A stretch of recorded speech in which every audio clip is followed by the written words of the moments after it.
विधानसभा में आज रजिस्ट्री की प्रक्रिया को लेकर कई विधायकों ने सवाल खड़े किए। वहीं पूर्व मंत्री राजेश मूणत ने भी इस विषय पर अपने विचार रखे और इसी के साथ सवाल भी पूछा। सर, रजिस्ट्री की प्रक्रिया को लेकर क्या तत्परता से कार्य होंगे और किन मुद्दों पर आज विधायकों ने सवाल पूछा? देखिए, सामान्य रूप से रजिस्ट्री गाइडलाइन को लेकर के और रजिस्ट्री की प्रक्रिया में जिस प्रकार के 2 नंबर का इन्वॉल्वमेंट हुआ, कई तरह की शिकायतें छोटे छोटे प्लाटिंग काट करके भेज दिए, उनका वो मिलांकन नहीं हो रहा, उनकी रजिस्ट्री में प्रॉब्लम है, उनको फैसिलिटी नहीं मिल रही, ये तो अपनी जगह है। लेकिन रजिस्ट्री में जो पूर्व सरकार ने 30% गाइडलाइन कम करी थी, गाइडलाइन के आधार पर लोगों का पैसा बचा, लेकिन उससे किसान को नुकसान हुआ। किसान को नुकसान इसलिए हुआ कि उसको 4 गुना जब मुआवजा मिलता तो 30% गाइडलाइन कम हो गई तो 120% का नुकसान हुआ। ये माननीय मंत्री जी ने इस बात को कहा। लेकिन हमने ये कहा कि 30% गाइडलाइन कम करने के बाद उसके अंदर जो आपने खास करके आपने मुद्रांक शुल्क के अंदर जो छूट दी थी उसमें उधर आपने बढ़ा दिया। सरकार ने अपने राजस्व की पूर्ति तो कर ली, लेकिन उसमें क्या हुआ, लोगों ने जाकर के ड्राफ्ट जमा किए या किसी ने किए, उन लोगों का वो ना लेके नगद ट्रांजैक्शन किए। तो क्या कितने का नगद ट्रांजैक्शन होना चाहिए, कितने लोगों ने गड़बड़ी की, दोनों का मिलान होना चाहिए। इस पर माननीय मंत्री जी ने कहा मैं नया उसके अंदर लेकर के आ रहा हूं और इसको सुनिश्चित करूंगा ताकि भविष्य में जिन लोगों ने गड़बड़ी की है उसको सुनिश्चित किया जा सके। सर, राजस्व के ऐसे कई मामले हैं जो लंबित पड़े हुए हैं, जिन पर कार्यवाहियां नहीं हुई है, ऐसे मामलों को लेकर भी कोई तत्परता दिखेगी मंत्री जी की? स्वाभाविक रूप से मंत्री जी ने आज जिस प्रकार से हाउस में कहा है जी, वह आने वाले समय टेक्नोलॉजी का उपयोग करके इसको एक रूपता में लाने की कोशिश कर रहे हैं ताकि कोई रजिस्ट्री कराने जाएगा तो उसका खसरा क्लियर है कि नहीं, ये सब चीजें भी क्लियर हो जाएगी।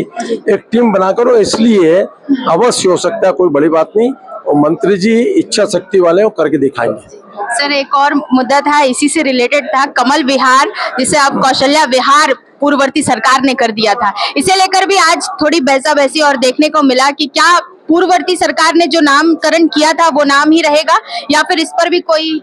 देखिए, पूर्व सरकार कुछ की तो है नहीं। कमल विहार 1600 एकड़ की टाउनशिप है, शहर की पब्लिक प्राइवेट पार्टनरशिप पे बनी हुई है। अवैध प्लाटिंग थी, उसको व्यवस्थित प्लानिंग करके उन लोगों को दिया है। उसके अंदर जो कमी बेसी थी, उसके अंदर नामकरण एक अलग विषय। नामकरण में उन्होंने कौशल्या माता के ऊपर नाम कर दिया। हमने कहा कौशल्या माता कमल विहार कर ले, कोई तकलीफ नहीं है। लेकिन उसके अंदर एक प्रोजेक्ट था, बोरिया तालाब का सौंदर्यीकरण। जिस तालाब का सौंदर्यीकरण, तो उसके पहले जब उसका लेआउट प्लान बना था तो उसके अंदर तालाब का सौंदर्यीकरण का प्रपोजल था, उसमें तालाब भी था। एजुकेशन पार्क बनेगा, एजुकेशन पार्क में क्या क्या चीजें होगी, उसमें क्या क्या करना चाहिए, ये आपने टेंडर निकाल दिया। जब पहले से ऑलरेडी 40 लाख रुपए उसके अंदर सुंदरीकरण के नाम पे स्वीकृत है तो आपको अलग टेंडर निकालने की जरूरत है। अच्छा, टेंडर में जो NIT आपने निकाली है उसके ये कहा गया कि ये सब लेने के बाद में आपको राज्य सरकार से लैंड यूज चेंज कराना पड़ेगा, आपको ये करना पड़ेगा। अरे जबकि ड्राइंग डिजाइन कोई चीज अप्रूवल नहीं तो उसका टेंडर कैसे हो सकता है राज्य सरकार पे? तो खाली लैंड बेचने का धंधा कर रहे थे क्या? तो क्या डेवलपमेंट का 2 में एक चीज क्लियर, जब उसका डेवलपमेंट दूसरा कर रहा था आपने करने नहीं दिया। उसके अंदर क्या क्या बनेगा, क्या चीज होगी, क्या नहीं होगा, उसका अमूर्त प्रमोद है तो अमूर्त प्रमोद में क्या क्या चीज का प्रावधान है।